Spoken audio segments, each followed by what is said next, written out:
Hello દોસ્તો, જ્યારે વાત આવે બાપુનગરમાં દાબેલી ત્યારે એક જ નામ મોઢા ઉપર આવે, એ છે માયા દાબેલી.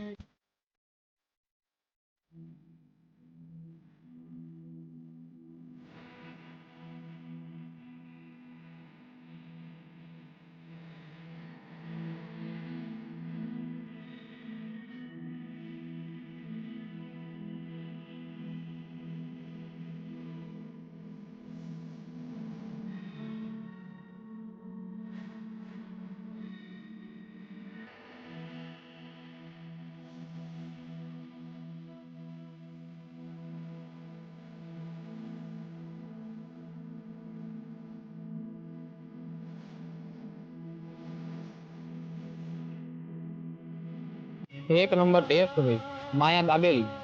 25 વર્ષથી લોકો અહીં ખાવા આવે છે. હું એકલો તો નહીં, મારા પપ્પાએ ખાઈ જાય છે. વર્ષોથી ખાવા આવે છે બધા, અને એક નંબર ટેસ્ટ છે.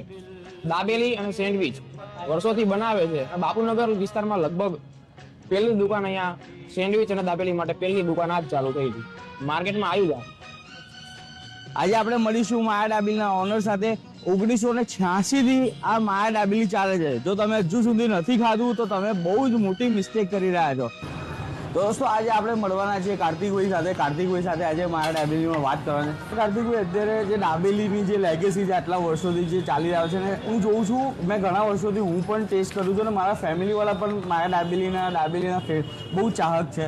તો આટલા વર્ષોથી જે લેગેસી આગળ વધી રહી છે, ટેસ્ટ છે કન્ટિન્યુ છે, તો એ ટેસ્ટમાં તમે જે નવું ઇમ્પ્રુવમેન્ટ લાવ્યા છો તો એ શું નવું છે તમારે ત્યાં અત્યારે?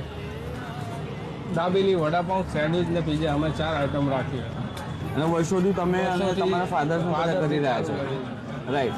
ઓકે, આ છેલ્લા આટલા વર્ષોથી આપણે કરીએ છીએ તો એક દિવસમાં અત્યારે મને બહુ જ ખાસા ટાઈમથી ક્યુરિયોસિટી હતી કે એક દિવસમાં આટલી દાબેલી જતી કેટલી હશે, કેટલી સેલ થાય છે આમ ટોટલી એવરેજ? 1200 નંગ રહેતી રહે. અને 1986માં શરૂ થયું હતું, તો એ કોનું એવું ઇનપુટ હતું કે શરૂ કરીએ? એ દાદાનું હતું, દાદા એક્સપાયર થઈ ગયા છે. ઓકે, દાદાથી ચાલુ છે, પછી પપ્પા આવ્યા, હા, પછી કાકા આવ્યા. ઓકે. તો આ 1986 સેમ વસ્તુ તમે ચલાવી રહ્યા. અત્યારે કોઈ માયા દાબેલીની કોઈ બીજી બ્રાન્ચ કરી? બીજી 2 લંડનમાં છે, એક ઓક્સફોર્ડમાં છે અને એક લેસ્ટરમાં છે. ઓકે, તો ત્યાં કોણ ચલાવી રહ્યું એ છે? અંકલના 2 છોકરાઓ. Great, great. તો તમે અગર જો ક્યારે પણ બાપુનગર વિઝિટ કરી હોય અને અહીંયાની દાબેલી ના ખાધી હોય તો એકવાર જરૂર આવજો. 1986ની લેગેસીની એક ટેસ્ટ હજુ પણ કન્ટિન્યુ થઈ રહ્યો છે. ક્યારે પણ આવવાના ચૂકતા. અમારા પેજને ફોલો કરજો, વી એક્સપ્લોરર. જય હિન્દ.